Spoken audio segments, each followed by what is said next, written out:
जिजाऊ बांधवान, मराठ्यांना मराठेच गद्दार होत आहेत. अहो किती लाचारी तुम्ही करणार, कुणाचे पाय चाटताय. अहो तुम्ही मराठा मराठा म्हणून आमच्याकडून मतदान घेतलं आणि आता मराठ्यांच्या आरक्षणाच्या विषयी तुम्ही विरोधात उभं राहतात.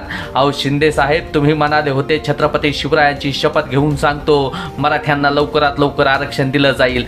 त्याच्यानंतर आज अजित पवार, तुम्ही काय बोललात? तुमचा एक चेला नेमका कायम तुम्ही मराठ्यांच्या अंगावरती सोडून दिलेला आहे. तुम्ही म्हणता तू कर भाषण, मी तुझ्या पाठीशी उभा आहे. अहो तुम्ही कुणाच्या पाठीशी उभं राहायचे तर राहा. आता आम्ही तुम्हाला नाही घाबरणार, तुमच्या फडणवीसांना नाही घाबरणार, तुमच्या शिंदेंना नाही घाबरणार.